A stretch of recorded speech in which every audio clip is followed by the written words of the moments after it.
সকলোকে নমস্কাৰ জনাই মই মোৰ ভিডিঅ'টো আজি আৰম্ভ কৰিছোঁ। চাদৰ এখনত কেনেকৈ পতি লগাব পাৰি আজি মই আপোনালোকক দেখুৱাব বিচাৰিছোঁ। আশা কৰোঁ আপোনালোকে মোৰ ভিডিঅ'টো চাই ভাল পাব। প্ৰথমে মই পতিখিনি কাটি লৈছোঁ। চাদৰখনৰ এটা চাইডত পতিখিনি লগাই মোৰ হৈ গ'ল। এতিয়া মই আনটো চাইডৰ কাৰণে পতিখিনি কাটি আছোঁ। চাদৰ এখনৰ কাৰণে মুঠ পতি আহে 6 পিচ আৰু এই 6 পিচ পতি আমি 3 পিচকৈ জইন কৰি ল'ব লাগিব। এয়া মোৰ পতি কেইপিচ কাটি হৈ গ'ল। এতিয়া মই পতিকেইটা জইন কৰিব লৈছোঁ। পতিকেইটা জইন কৰাৰ আগতে ফুলপাহৰ চিধা চাইডটো মিলাই লৈছোঁ, দেখিছেনে? পতি দুটা প্ৰথমে মই চিলাই লৈ আকৌ তাৰ ওপৰতে চিলাই এটা মাৰি দিছোঁ।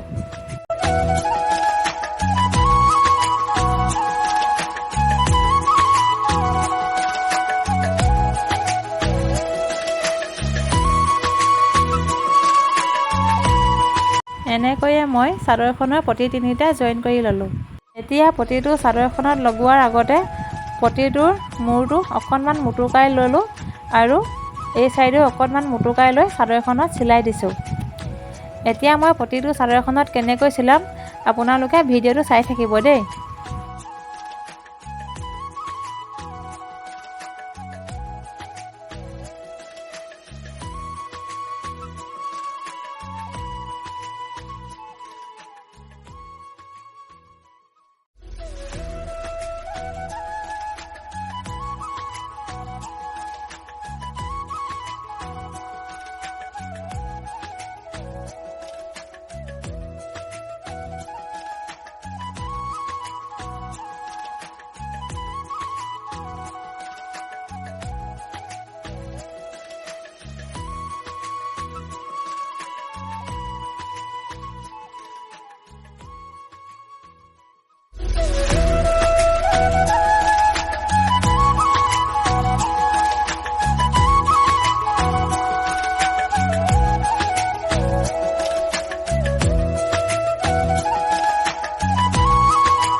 চাদৰখনৰ পতিখিনি লগাই মোৰ হৈ গ'ল।